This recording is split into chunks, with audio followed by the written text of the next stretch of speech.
So ఇందాక నేను చెప్పినట్టుగా there is no causative factor for bone and soft tissue cancer. So మనకి causative factor తెలియనప్పుడు, లేకపోతే మనకి ఐడెంటిఫైడ్ కాజిటివ్ ఫ్యాక్టర్ లేనప్పుడు ప్రివెన్షన్ అనేది చేయడం కష్టం.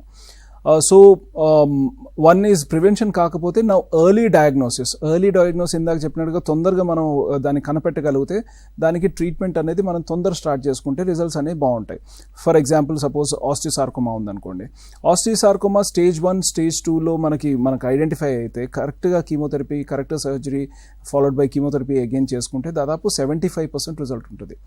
సో అండ్ అదే స్టేజ్ 3లో చేసుకుంటే, అంటే ఆల్రెడీ మనకి లంగ్స్లో పాకి చేసుకుని ఉంటే this percentage drops to almost like 20-25%.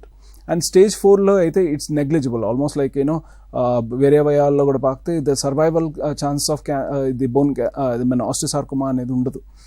So earlier the diagnosis the better. So once ఈ టెస్ట్లు అయిపోయిన తర్వాత మా దగ్గరికి పేషెంట్ వచ్చినప్పుడు మనం అక్కడ నుంచి చిన్న ముక్క తీసి టెస్ట్ పంపుతాం. ఈ బయాప్సీ అనేది పెద్ద సర్జరీ కాదండి. ఇది జస్ట్ అక్కడ ఒక నీడిల్ పెట్టేసి అక్కడ నుంచి చిన్న ముక్క తీసి మనం టెస్ట్ పంపితే 3 to 4 daysలో మనకు రిపోర్ట్ వస్తుంది. ఆ రిపోర్ట్ వచ్చిన తర్వాత మనం దాన్ని బట్టి ట్రీట్మెంట్ స్టార్ట్ చేసుకోవడం అవుతుంది. సో ఇందాక నేను చెప్పినట్టుగా డిఫరెంట్ క్యాన్సర్స్కి డిఫరెంట్ ట్రీట్మెంట్ మొడాలిటీస్ ఉంటాయి. లైక్ ఈవింగ్ సార్కోమా అనుకోండి. ఈవింగ్ సార్కోమాలో ఫస్ట్ మనం కీమోథెరపీ స్టార్ట్ చేసుకొని అండ్ దాని తర్వాత సర్జరీ ప్లాన్ చేసుకొని అండ్ అవసరమైతే మనం రేడియేషన్ కూడా టాప్అప్ చేసుకొని దాని తర్వాత మళ్ళీ కీమోథెరపీ కంటిన్యూ చేసుకుంటాం. అదే కాండ్రోసార్కోమా అనే క్యాన్సర్కి ఓన్లీ సర్జరీ ఒకటే ఈజ్ వ్యాలిడ్. అంటే అదే పనిచేస్తుంది. మన కీమోథెరపీ కానీ లేకపోతే రేడియోథెరపీ కానీ పనిచేయదు. ఓన్లీ కొన్ని రకాలైన chondrosarcoma like there are 2-3 types of chondrosarcomas where chemotherapy can be tried out of desperation or out of no choice.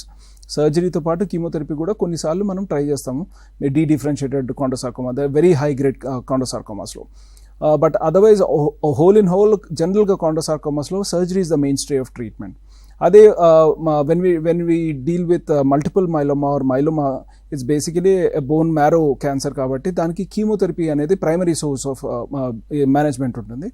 And కీమోథెరపీతో పాటు అవసరమైనప్పుడు సర్జరీ అనేది అండ్ రేడియేషన్ అనేది మనము టాప్అప్ చేస్తాం. ఓకే, అంటే ఇప్పుడు సర్జరీ అనేది మిగతా భాగాల్లో వచ్చినట్టయితే అంతవరకు తీసేయడం జరుగుతుంది.